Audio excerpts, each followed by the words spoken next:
나의 하나님이 그리스도 예수 안에서 그 영광 가운데 풍성한 대로 너의 모든 쓸 것을 채우시리라. 아멘. 주의 날 주의 성전에서 예배하는 모든 성도님들 가운데 이 살아있는 하나님의 말씀이 현실이 되어지기를 주님의 이름으로 축복합니다. 우리는 하나님께 영과 진리로 예배합니다. 또 우리는 창조주 되시고 우리의 구원자 되신 그 하나님을 감사하며 찬양을 올려드립니다. 또 우리는 내 삶의 모든 것이 주께로부터 왔음을 고백하고 감사하며 헌금을 올려드립니다. 또 우리의 삶이 십자가 중심의 참 믿음, 말씀 중심의 큰 믿음으로 감사하며 살아가고 또 그렇게 부단히 애쓰고 걷는 걸음인 줄로 믿습니다. 이런 우리의 모습을 하나님께서는 기뻐하십니다. 이 모든 것을 하나님께서는 기뻐 받으실 만한 향기로운 예물로, 제물로 받으시고 또 그런 우리에게 다시 풍성한 복으로 되돌려 주십니다. 주님을 사랑하는 자들이 그의 영혼이 잘되고 범사가 잘되고 강건하기를 원하시며 다시 우리에게 축복으로 되돌려 주십니다. 우리 영혼신에 필요한 모든 것을 주님께서 넘치도록 채워 주십니다. 할렐루야. 우리 빌립보서 4장 19절을 그 마음, 그 은혜를 받으며 함께 읽도록 하겠습니다. 나의 하나님이 그리스도 예수 안에서 영광 가운데 그 풍성한 대로 너의 모든 쓸 것을 채우시리라. 아멘. 그 말씀 가운데 힘 있는 우리의 삶, 축복된 걸음이 되시길 주님으로 축복합니다. 여러분, 이런 말이 있습니다. 최악의 실패는 별로 중요하지 않은 일에 성공하는 것이다. 최악의 실패는 별로 중요하지 않은 일에 성공하는 것이다.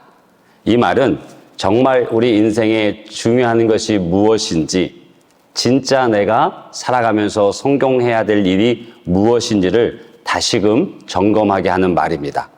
우리의 인생은 단 한 번뿐입니다. 그리고 그 인생에 지나가는 속도는 마치 활시위를 떠난 화살과 같이 쏜살같이 지나가고 맙니다. 그렇기에 중요하지 않은 일, 별로 중요하지 않은 일에 성공함으로써 정말 성공해야만 하는 그 일을 놓쳐버린다면 그것만큼 뼈아픈 실패는 없을 것입니다. 우리의 신앙생활도 마찬가지입니다. 우리의 신앙생활의 열심보다 더 중요한 것은 방향입니다. 그래서 우리는 이 사순절 기간에 주님께서 들려주시는 말씀을 깊이 생각하면서 예배, 말씀, 기도, 교제, 봉사, 전도에 대해서 살펴보고 건강한 신앙생활을 위해서 하나하나를 살펴가면서 실천해 가고 있습니다. 오늘은 그 5번째 봉사, 곧 섬김, 디아코니아에 대해서 주님께서 우리에게 어떻게 말씀하시는지 듣도록 하겠습니다. 오늘 읽은 우리가 본문의 내용은 익히 잘 알고 있는 말씀이죠. 그런데 그 상황이 하나의 사자성어를 떠오르게 합니다. 그것은 동상이몽입니다. 함께 누워 있어도 꿈이 다르고 뜻을 같이 해도 생각이 다름을 뜻하는 단어, 이 동상이몽.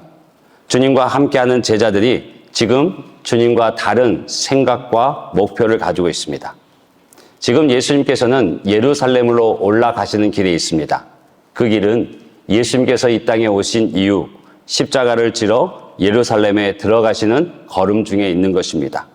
그래서 오늘 우리가 읽은 본문 바로 앞에는 그 예수님께서 당신의 제자들에게 자신에게 곧 벌어질 그 일에 대해서 말씀하고 있습니다.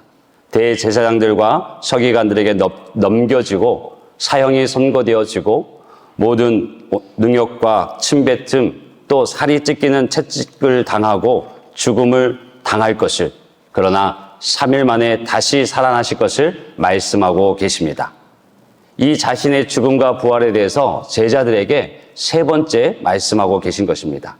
그런데 제자 중에 제자라 말하는 야고보와 요한이 예수님의 그 말씀이 마치자마자 드디어 예수님이 왕이 된다는 것을 착각하고 서로의 권력의 자리, 서로가 더 높은 자리에 앉기 위해서 예수님 앞에 나아가 자리 다툼을 하고 있습니다. 마태복음에서는 자신들의 어머니까지 동원해서 높은 자리를 다른 누구보다 앉게 해달라고 선점하려고 노력합니다. 그리고 예수님께서 자신이 지금 걸어가는 그 길, 자신이 마셔야 될 그 잔은 고난의 잔임을 설명하고 말씀하시지만 이들은 그것도 깨닫지 못하고 그 고난의 잔을 권력의 잔, 높은 자의 자리에 있는 그 잔인 줄 착각하고 나도 마실 수 있다고, 우리도 기꺼이 그것을 마시겠다라고 자신 있게 말하고 있습니다. 그런데 다른 제자들도 그들과 별반 다르지 않습니다. 나중에 그 상황을 전해 듣고는 나머지 10명의 제자도 화를 냅니다. 그리고 서로 다투며 불편한 관계가 되어집니다. 누구보다 예수님을 가까이에서 3년 동안 직접 가르침을 받고 그 기적의 현장에 있었고 본인들도 그 기적을 경험했음에도 불구하고 그들은 예수님과 다른 꿈을 꾸고 있습니다. 그래서 주님께서 가시던 길을 멈추고 제자들을 다 불러 모아서 다시 차근차근 가르쳐 주십니다. 하나님을 모르는 통치자들이 얼마나 위세가 등등하고 또 사람들이 작은 권력이라도 얻으면 거기에 얼마나 빨리 취하는지 너희들이 보지 않았느냐. 그래서 내가 너희들에게 다시 말하는데 절대 너희는 그래서는 안 된다. 너희는 그래서는 안 된다. 누구든지 크고자 하면 섬기는 사람이 되어야 하고 너희 가운데 누구든지 첫째가 되고자 하면 먼저 종이 되어라. 내가 한 일이 바로 그것이다. 나는 섬김을 받으려 온 것이 아니고 섬기려 왔고 죄와 사망에 포로된 자들을 구원하기 위해서, 그들을 풀어주기 위해서 나의 목숨을 내어주려 왔다.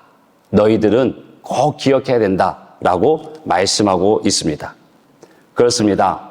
예수님이 이 섬김을 보이셨기에 우리는 이 자리에서 주님을 예배할 수 있습니다. 나를 위해, 우리를 위해 목숨을 내어주시기까지 섬기신 분, 그 예수님의 말씀을 우리가 어찌 귀담아 듣지 않으며 어찌 가슴에 새기지 않을 수 있겠습니까? 내가 주님을 닮아가고 우리 모두가 주님처럼 섬기는 그러한 삶이 되시기를 주님으로 축복합니다. 섬김이란 이 단어, 그 단어의 진정한 의미는 예수님의 말씀을 통해서 선명하게 드러납니다.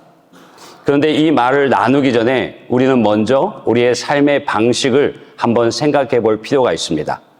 인생에는 3가지 삶의 방식이 있습니다. 그 첫 번째는 나는 살아야겠고 너는 죽어야 되겠다입니다. 이것은 죄인된 인간의 본성이고 특성입니다. 첫 인간 아담에게서부터 이 삶의 태도가 나타나고 있습니다.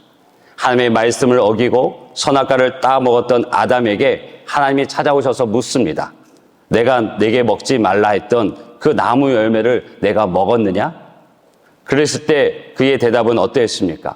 제가 먹었습니다. 하나님 말씀에 제가 순종하지 못했습니다. 용서해 주십시오라고 용서를 구하고 하나님의 은혜를 구한 것이 아니라 창세기 3장 12절을 보게 되면 아담이 이르되 하나님이 주셔서 나와 함께 하신 여자 그가 그 나무 열매를 내게 주므로 내가 먹었나이다. 어디에도 자기의 잘못은, 자기의 회개는 담겨 있지 않습니다. 하나님이 주셔서, 하나님이 주신 그 여자가 나로 먹게 해서 내가 먹었습니다. 그 모든 일의 결과가, 그 모든 일의 책임이 누구에게 있다고 말합니까? 하나님께 있다고. 하나님께서 주신 그 여자에게 있다라고 말합니다. 첫 인간 아담은 자신이 살기 위해서 아내를 죽이기로 작정한 것입니다. 그래서 모든 책임을 아내에게 전가했습니다. 그러므로 자신은 자신을 돌아볼 기회를 상실하고 결국 그 인간의 악한 본성을 그대로 보여주는 참으로 가슴 아픈 일을 우리는 이미 알고 있습니다. 우리가 공격적이 되어져서 서로 싸우고 다투는 이유가 어디 있겠습니까? 나는 살고 너는 죽어야겠다. 그 삶의 방식이 있기 때문에 공격적으로 싸우고 또 서로가 다투는 것인지 않겠습니까? 여러분, 두 번째 삶의 방식은 나도 살고 너도 살자입니다. 하나님은 나는 살고 너는 죽어야 되겠다라는 그 태도로 살아가는 죄인된 인간에게 10가지 계명, 10계명을 주셨습니다. 10계명의 후반부를 보게 되면 모두 인간관계에 관한 내용입니다. 살인하지 말라, 간음하지 말라, 그래서 가정을 깨지 말라, 남의 것을 도둑질하지 말라, 거짓으로 남을 속이지 말라. 이 모든 것들은 결국 상대방의 인격을 존중하는 것입니다. 즉 상대방이 살면 나도 살게 되는 것입니다. 이러한 태도를 우리는 상생이라고 부릅니다. 서로 함께 사는 것입니다. 인간적으로 최고의 삶의 태도가 나도 살고 너도 사는 것입니다. 그런데 이것 또한 마음만큼 말하는 것만큼 쉽지 않음을 우리는 경험을 통해서 잘 알고 있습니다. 그런데 세 번째 삶의 방식, 인간이 전혀 상상할 수 없었던 방식, 내가 살기 위해서, 너를 살리기 위해서 내가 죽겠다입니다.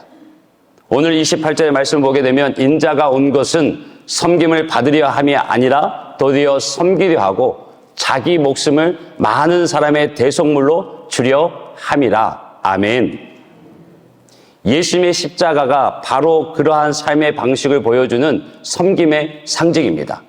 하나님으로부터 떠나서 하나님의 말씀을 듣지 않은 인간이 그 죄값으로 인해 죽을 수밖에 없지만 죽어야 할 그 사람을 살리시기 위해서 예수님이 대신 죽어 주시겠다고 말씀하시는 것입니다. 예수님께서 나의 죄값을 당신의 목숨으로 대신 하셨습니다. 믿으십니까? 그래서 여러분은, 그리고 저는 그냥 내 목숨만, 내 목숨값으로만 사는 것이 아닙니다. 예수님의 목숨, 예수님의 목숨값으로 살아가고 있습니다. 할렐루야. 이러한 섬김의 마음이 우리가 살아가는 이 땅 가운데도 엿볼 수 있는 분들이 있습니다. 바로 우리의 어머니들입니다. 어머니들은 자녀를 낳게 되면 처녀 때 가졌던 그 꿈을 잠시 내려놓고 자녀를 키우는 것에 자신의 모든 것을 쏟아붓습니다. 대가를 바라지 않습니다. 우리가 지금 이렇게 어른이 될 수 있었던 것 역시 어머니의 기도와 사랑과 섬김이 있었기에 가능한 것입니다. 그런 점에서 예수님을 가장 닮은 사람이 바로 어머니들입니다. 그래서 이런 말이 있습니다. 하나님은 모든 곳에 계실 수 없기 때문에 어머니를 보내셨다. 그만큼 그 어머니의 사랑과 희생적인 섬김이 하나님의 사랑의 모습과 예수님의 그 섬김의 모습을 닮았다고 말하고 있는 것입니다. 그런데 그렇게 예수님의 섬김을 가장 많이 닮은 어머니의 섬김도 자녀에게 제한되어져 있습니다. 그 사랑과 헌신도 왜곡될 때가 참 많습니다. 하지만 예수님의 섬김은 어떻습니까? 온 인류를 살립니다. 나를 살립니다. 그 섬김은, 그 사랑은 온전합니다. 그 사랑 안에서 우리는 새로운 삶을 부여받고 새로운 생명의 그 걸음을 걸어가고 있는 줄로 믿습니다. 그래서 삶에 있어 방향성은 매우 중요합니다. 그 방향성은 삶의 태도를 말한다고 말씀드렸습니다. 내가 살아야겠고 너는 죽어야 되겠다. 이런 인간의 악한 본성을 넘어서서 너도 살고 나도 살자는 것으로 향하는 것이 바른 걸음인 줄로 믿습니다. 거기서 믿음의 사람은 한 걸음 더 나아가서 내가 살기 위해서, 너를 살리기 위해서 내가 죽겠노라고, 내가 죽을 수 있다라고 말하는 것, 그러한 태도를 갖는다면 그의 삶의 자리에는 항상 생명이 있고 치유와 회복의 역사가 일어날 줄로 믿습니다. 이것이 결코 쉽지 않음도 우리가 삶의 경험을 통해서 이미 알고 있습니다. 예수님과 3년의 기간을 함께하며 먹고 자고 모든 삶을 함께했던 제자들 실패했습니다. 철저하게 실패했습니다. 그러나 제자들이 그렇게 실패자로 그 인생을 마감하지는 않았습니다. 그 실패의 인생으로 끝나지 않았습니다. 일말의 변명의 여지 없이 철저하게 실패했던 그 제자들을 예수님은 내치지 않으셨습니다. 우리라면 3년 동안 내 집에 거하게 하고 나의 모든 일거수일투족을 함께하며 지극정성으로 가르치고 그 가르침의 실제를 보여줘서 함께하고 있었다면, 그런데 그가 전혀 다른 꿈을 꾸고 전혀 다른 것을 바란다면 그에 대한 마음을 그대로 두기가 참 어려울 것입니다. 그런데 주님은 그런 제자들을 내치지 않으셨습니다. 그들에 대한 기대도 하나도 버리지 않으셨습니다. 12 제자의 한 사람 한 사람에 대한 그 기대를 저버리지 않고 끝까지 그들을 세우기 위해서 몸부림치십니다. 그리고 그들이 변화될 것을 기대하셨습니다. 그 결과는 어떻게 됐습니까? 진짜 변화되었습니다. 오늘 우리를 향하신 주님의 마음도 똑같습니다. 여러분, 한 주간 어떻게 살아오셨습니까? 한 주간 주님의 말씀을 따라 살면서 실패하진 않으셨습니까? 그렇게 굳게 다짐했건만 한순간에 무너져 내리진 않으셨습니까? 또는 늘 걸려 넘어지던 장애물 때문에 또 넘어지지는 않으셨습니까? 그래서 스스로 실패한 것을 용납하지 못해 절망하고 나의 죄가 예수님을 다시 십자가에 못 박았노라고 슬퍼하며 눈물 흘리고 계시지는 않으십니까? 우리 주님은 그런 우리의 연약함과 부족함, 실패함을 이미 다 알고 계십니다. 그렇기에 가늠할 수 없는 큰 긍휼과 사랑으로 자비의 눈길로 우리를 지금도 바라보고 계십니다. 예수님이 실패한 제자를 내치지 않으시고 끝까지 제자들 한 사람 한 사람에 대한 기대를 접지 않으셨던 것처럼, 그리고 더 큰 사랑과 섬김으로 제자들을 다시 일으켜 세우셨던 것처럼 주님께서는 오늘 우리에게도 그렇게 하실 줄 믿습니다. 그 주님의 은혜를 사모하여 이곳에 나왔고 다시 한번 우리가 일어서기 위해서 이 시간 모여 하나님을 예배하는 줄로 믿습니다. 실패했던 그 제자들이 변화했습니다. 사복음서를 지나서 사도행전에서 변화되었습니다. 성령이 그들에게 임하시면서 그들의 생각이 하나님의 생각으로 바뀌고 그들의 꿈이 하나님의 꿈으로 바뀌었습니다. 새로운 역사를 경험하게 된 것입니다. 과거에는 내가 원하는 대로 사는 것이 내 인생의 최고의 목표였지만 성령의 사람이 되어지자 하나님이 기뻐하시는 것이 무엇인지를 묻고 그것을 이루는 것이 그 인생의 첫 번째 목표가 되었습니다. 자기 중심적인 삶이 하나님 중심의 삶으로 바뀌어지게 된 것입니다. 그러자 그들이 이 땅에서 선한 영향력과 지도력을 발휘하는 하나님의 사람으로 서게 되었습니다. 이것이 사도행전에서 나타나는 복음서와 다른 제자들의 모습입니다. 여러분, 우리가 신앙생활을 하게 될 때 두 번의 큰 변화를 겪습니다. 이 변화는 실로 어마어마해서 혁명이라 부를 수도 있습니다. 첫 번째 변화는 뭐냐면 예수님을 내 인생의 주인으로 모시는 것입니다. 이전에는 내 인생의 주인이 나였습니다. 그런데 주님을 만나고 내 인생의 주인이 예수님이 되어져서 내 모든 삶을 그분께 양도하게 되어집니다. 이것이 큰 첫 번째 변화입니다. 두 번째 변화는 뭘까요? 예수 그리스도를 통해서 하나님의 성령이 내게 임하셔서 성령이 나를 인도하시는 것을 경험하는 것, 이것이 두 번째 큰 변화입니다. 그래서 그 성령님을 통해서 예수님의 성품을 깨닫게 되어지고 닮아가게 되어집니다. 믿음도 이와 유사합니다. 굳이 믿음을 둘로 나누어 설명해 보면 먼저는 예수 그리스도를 구주로 믿어 하나님의 자녀가 되는 믿음이 있습니다. 요한복음 1장 12절에 영접하는 자들에게는 하나님의 자녀가 되는 권세를 주셨으니 그 예수님을 믿고 예수님의 그 십자가 사건과 부활을 믿음으로 말미암아 하나님의 자녀가 되는 권세가 주어지는 믿음, 그것이 우리 가운데 있는 줄로 믿습니다. 이 믿음이 모든 구원받은 성도들에게 다 있습니다. 선물로 주어졌습니다. 하나님의 은혜로 예수 그리스도를 구주로 믿게 되어졌습니다. 여기에 계신 모든 분들이 그 믿음을 가지고 이 땅에 또 이 시간에 주 앞에 예배하는 줄로 믿습니다. 그래서 그렇게 하나님의 자녀가 되게 된 그 믿음, 그 믿음이 내 안에서 작동해야 됩니다. 그 믿음이 내 삶 속에서 작동하는 믿음이 필요합니다. 예수님께서 제자들에게 믿음이 없고 패역한 세대라고 책망하실 때 예수님께서는 어떻게 너희들의 안에는 그 믿음이 그렇게 작동하지 않느냐라고 물으시는 것입니다. 여러분, 믿음은 명사가 아니라 동사입니다. 끊임없이 내 안에서, 내 삶에서 작동하고 끊임없이 믿음으로 세상의 가치관과 그 삶의 방식에 대해서 아니요, 나는 그렇게 살지 않겠습니다. 길과 진리, 생명 대신 예수님을 따라 살겠습니다. 라고 선포하고 살아가는 것이 내 안에 믿음이 작동하는 삶입니다. 그런 삶이 성령님께서 내 안에 계셔서 성령님을 알아가고 성령님과 함께 세상에 저항하며 살아가는 하나님의 사람입니다. 우리는 그 은혜를 사모해야 될 줄로 믿습니다.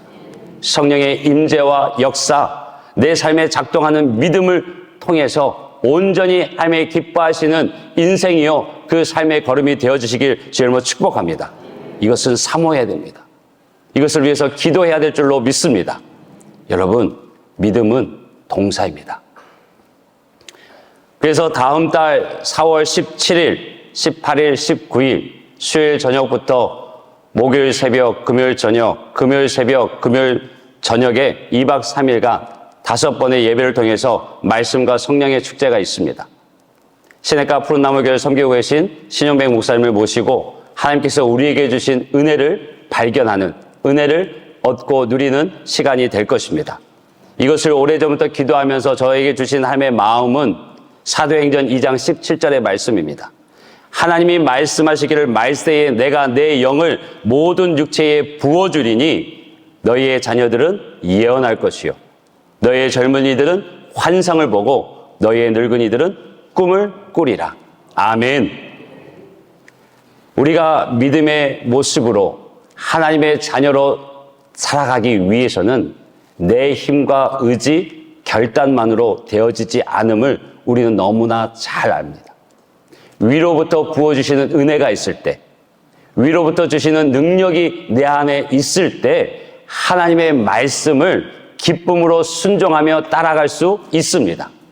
그렇기에 성령이 부어짐을, 하나님께서 그 영을 내 자녀들에게 모든 육체에게 부어주겠다는 그 약속의 말씀을 붙들고 구해야 될 줄로 믿습니다.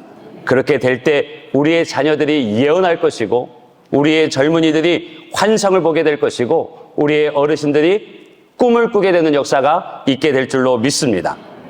성령의 강력한 임재 속에서 치유와 회복, 변화와 부흥의 역사를 보게 될 줄로 믿습니다. 하나님의 은혜를 사모하십시오. 그리고 기도하십시오. 그리고 우리가 각 사람이 기적의 주인공이 되시길 주님으로 축복합니다. 그래서 휴가도 내고 연차도 내십시오. 왜 여기서는 아멘 안 하십니까? 그렇게 중요하다 말씀하시고 그렇게 하겠노라고 해놓고 왜 아멘 안 하세요? 믿음대로 될 줄로 믿습니다. 여러분, 이제 우리는 주님 닮은 나, 주님처럼 섬기는 우리가 되어야 할 줄로 믿습니다. 성령 충만함을 통해서 내 안에 내 삶에 작동하는 그 믿음을 통해서 주님의 성품을 닮아가고 나도 살고 너도 사는 그 단계를 넘어서 너를 살리기 위해서 내가 죽겠노라고, 너를 살릴 수만 있다면 내가 기꺼이 그 희생의 자리, 섬김의 자리로 내려가겠노라고 결단하고 그렇게 살아가는 저와 여러분이 되시길 주님으로 축복합니다. 우리 옆에 분도 한번 이렇게 인사해 보실까요? 제가 섬기겠습니다.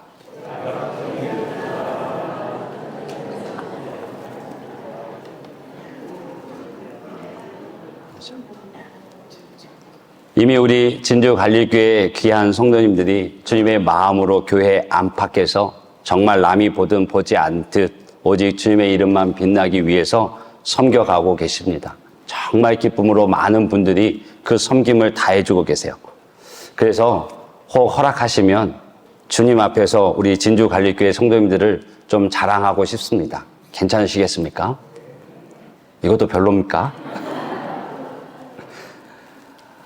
늘 주일이 되어지면 그 교회 앞에서 주차 안내하시는 분들, 그리고 누구보다 먼저 와서 교회 환경을 돌아보고 또 섬겨주시는 새가족부들 참 많죠. 근데 그분들의 섬김을 우리는 언제부턴가 당연하게 여기고 있지 않았나 돌아보게 됩니다. 그리고 매주 점심, 그 점심 준비 해보신 분들은 아시잖아요. 결코 쉽지 않아요. 무엇을 할까? 어떤 것으로 우리 성도님들을 한 번의 식사지만 마음의 기쁨을 드릴 수 있을까? 그렇게 고민하고 또 미리 하루 전날에는 와서 재료도 다듬고 준비 싹 해놓고 그리고 주일 되면 예배 끝나자마자 예배 전부터 준비해놓고 끝나자마자 내려가서 그 더운 곳, 이제 더 더워질 것 같아요. 추우면 춥고 더우면 더운 그곳에서 또 땀을 흘려가며 정말 그걸 드시고 기뻐하실 분들을 생각하며 정성을 다하는 그런 분들, 그걸로 끝나나요? 밥 먹고 나면 제일 하기 싫은 게 뭡니까? 설거지잖아요. 뒷정리, 그것까지도 다 하셔요. 그런 섬김이 있기에 우리는 행복한 오찬이 있는 줄로 믿습니다. 또 교회 구석구석 지난해 결단하시고 선한 청지가 되어져서 자신이 할애할 수 있는 시간 기꺼이 나와서 구석구석 청소하시잖아요. 토요일 날이면 자기 부서가 드릴 예배 공간 나와서 청소하고 정리하고 또 성가대가 연습할 그 공간을 청소하고 정리하고 그리고 또 여러분 보시면 정말 요즘 저는 깜짝깜짝 놀래요. 꼭 지난주와 이번 주에 다른 그림 찾기 하는 것 같아요. 교회가 다른 것들이, 새로운 것들이 보이지 않으세요? 화단이 정리되어지고, 꽃이 심겨지고, 꽃나무가 심겨지고, 한번 잘 둘러보세요. 무엇이 달라졌나? 정말 그 재미가 쏠쏠합니다. 여러분도 그러시죠? 그리고 누군가는 교회 차량을 세차하고, 또 누군가는 로비에 살아있는 꽃을 두고 그 봄을 그리고 그 생명을 함께 누리기를 원하고 정말 이루 말할 수 없는 많은 분들의 수고와 섬김을 통해서 교회가 정말 달라지고 있습니다. 그 모든 분들의 은혜에 감사하고 이 또한 하나님의 은혜인 줄로 믿습니다. 그래서 진짜 하나님께 감사하고 그런 숨은 손길들에게 감사함으로 우리가 박수를 한번 했으면 좋겠습니다.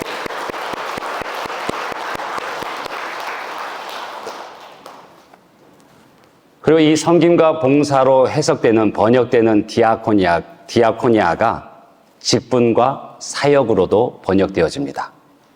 직분은 명예도 아니고 계급도 아니고 높은 자리는 더더욱 아닙니다. 그래서 우리가 잘 알다시피 직분은 순교의 순서고 봉사의 순서입니다. 죽어야 할 자리가 있다면 앞에 있는 담임 목사가 먼저 죽어야 할 것이고 장로님들이 죽으셔야 될 것이고 권사님, 안수 집사님이 죽으셔야 될 줄로 믿습니다. 봉사해야 할 일이 있으면 동일하게 그렇게 돼야 될 줄로 믿습니다. 그것이 사는 길이에요. 그것을 너무나 잘 알고 실천해 가시는 우리 당의 장로님들로부터 안수 집사회, 또 남전도회, 여전도회, 2개의 성가대, 4개의 찬양단, 관현악단, 15개의 부, 33개의 구역, 7개의 교구, 또 모든 교육부서가 정말 그 마음으로 섬김과 봉사를 실천하고 있습니다. 또 국내 교회와 기관의 12곳을 또 해외의 12곳을 우리가 기도와 물질로 섬기고 있고 또 진주시 지역에 하나님의 나라를 세우기 위해서 그 섬김과 나눔의 사역을 하고 있는데 이것은 앞으로 더 크게 감당하게 되리라 믿습니다. 이 또한 하나님의 은혜입니다. 이 또한 숨은 자들의 헌신을 통해서 이루어지고 있기에 감사의 마음을 박수로 보내고 싶습니다.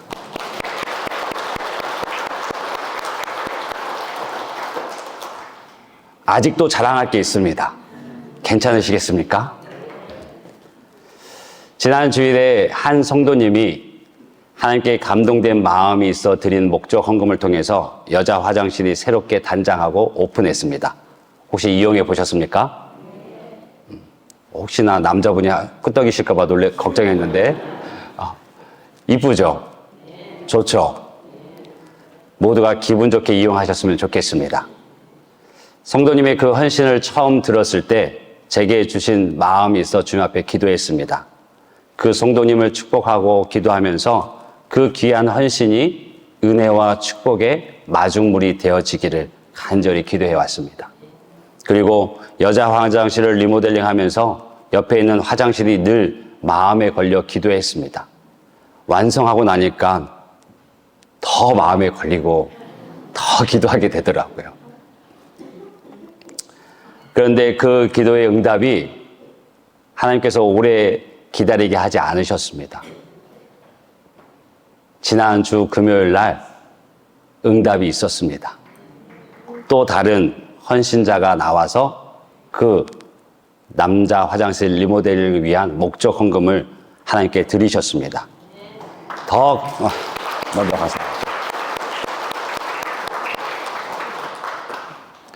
더 감사하고 더 감동이 되는 것은 그분들이 누굴까요?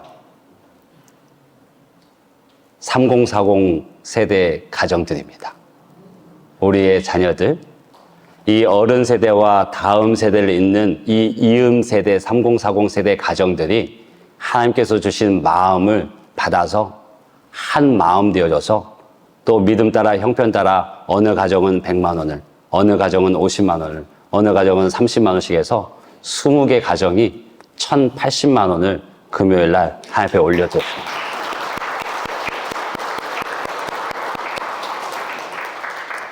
저는 이게 헌금액 이상의 가치와 의미가 있다고 생각합니다. 누구도 할 수 없는 그 길을 누군가 먼저 깃발을 들고 나아갈 때 함께 마음을 모으고 힘을 모아서 하나님의 일들을 이루어가는 것. 그래서 우리 3040 세대들이 정말 하나님이 깜짝 놀랄 만한 일을 했습니다. 이 귀한 이음의 세대가 믿음을 잊고 주를 향한 섬김의 그 이음의 세대가 하나님 앞에서 더 크게 쓰임받고 하나님의 은혜가 가득할 수 있도록 기도해 주십시오. 근데 여기서 또 끝이 아닙니다. 예배가 끝이 안 나네요.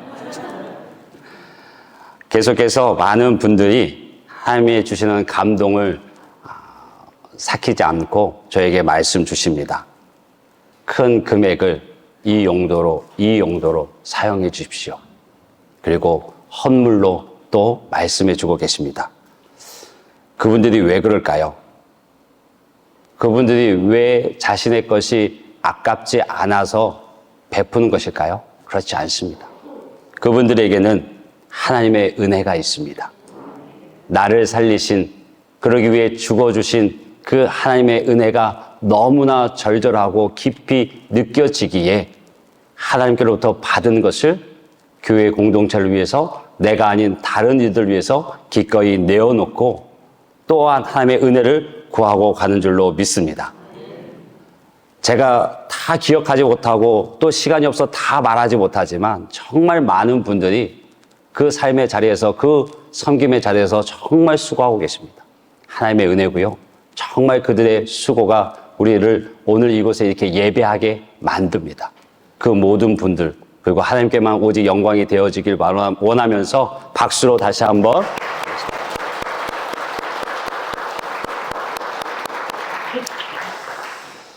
우리가 새해 하나님 앞에 다짐했습니다. 새 일을 이루실 하나님을 기대합니다라고. 그래서 하나님의 말씀을 붙잡았고 기도하며 지금까지 달려왔습니다. 그리 긴 시간이 아님에도 불구하고 하나님께서 새 일을 행하고 계십니다.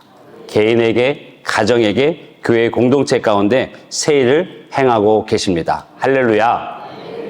우리 교회 진주 이거 새로 오신 분들이 많나 봐요. 다시 한번 우리 교회 진주 아멘. 아멘이시죠? 주님께서 함께 하시고 주님을 닮아가는 교회이기 때문에 좋은 교회입니다. 여러분, 그 섬김과 봉사 속에 우리가 잊지 말아야 할 것은, 그것은 다 하나님의 은혜에 대한 반응입니다. 하나님께 받은 은혜를 나누는 것입니다. 하나님께서 내게 이미 건강을 주셨고 믿음을 주셨고 또 섬길 수 있는 환경을 주셨기에 내 것을 나누는 것이 아니라 하나님께로부터 받은 것을 다시 나누는 줄로 믿습니다. 그래서 섬기는 이들의 마음과 자세는 딱 하나입니다. 무익한 종. 누가복음 17장 10절 보게 되면 이와 같이 너희도 명령받은 것을 다 행한 후에 이르기를 우리는 무익한 종이라. 우리가 하여야 할 일을 한 것뿐이라 할지니라. 아멘. 내가 한 것, 내 것으로 한 것이 아니라 하나님께로부터 받은 은혜를 당연한 그 일을 내가 행했기에 내가 한 것이 아니요 하나님께서 행하셨노라고. 하나님께서 사용하셨노라고. 하나님께서 나를 통로 삼아 주셨노라고. 그렇게 무익한 종이라 고백하며 그 기쁨 가운데 있는 줄로 믿습니다. 그럴 때 그 하나님은요, 그 섬김을 잊지 않으십니다. 상을 말씀하세요. 주의 일에 힘쓰는 자들이 그 수고가 결코 헛되지 않는다고. 그 기도가 결코 헛되지 않는다고. 그 섬김이 결코 헛되지 않는다고 약속하십니다. 그리고 또 각 사람이 행한 대로 상을 주시겠노라고. 마태복음 16장 27절 보게 되면 인자가 아버지의 영광으로 그 천사들과 함께 오리니 그때에 각 사람이 행한 대로 갚으리라. 하나님께서요, 기억하시고 갚아주신다 약속하십니다. 우리는 마음을 담아 그저 박수로 감사할 뿐이지만 하나님께서 상급을 더하여 주실 줄로 믿습니다. 우리가 당해야 될 그 죽음을 대신 당하심으로 우리를 죄에서 구원하신 그 십자가의 은혜를 아는 만큼 우리는 섬기는 봉사자로 살 수 있습니다. 여러분, 고넬료 기억하십니까? 로마의 군대의 백부장이었던, 이방인이었던, 근데 그가 하나님을 알고 하나님을 경외합니다. 근데 그의 삶에 나타나는 두 가지 특징이 있습니다. 그것은 기도와 구제입니다. 사도행전 10장 2절 보게 되면 고넬료가 경건하여 온 지방과 더불어 하나님을 경외하며 백성을 많이 구제하고 많이 섬기고 하나님께 항상 기도하더니 그는 하나님을 향해서 기도의 창을 활짝 열었고 또 이웃을 향해서 백성을 향해서 그 섬김의 창을 활짝 열어둔 경건한 사람이었습니다. 그의 삶을 주님께서는 4절에 내 기도와 구제가 하나님 앞에 상달되어서 하나님의 기억하신 바 되었다라고 말씀하십니다. 우리가 진정 믿음의 사람이고 하나님의 은혜를 알고 안고 살아가는 이들이라면 하나님을 향한 기도의 창문이 열려 있어야 할 것이고 이웃을 향한 구제의 섬김의 창문이 열려 있어야 할 줄로 믿습니다. 우리 교회 공동체 안에 있던 그 섬김의 창문이 이제는 망경동을 넘어 진주시를 그리고 이 진주를 넘어 열방까지 그 창문이 열려지길 주님으로 축복합니다. 그래서 주님을 더욱 닮은 내가 되고 주님처럼 섬기는 우리가 되기를 주님으로 축복합니다. 우리 옆에 분들 한번 인사하실까요? 진짜 주님처럼 섬기겠습니다.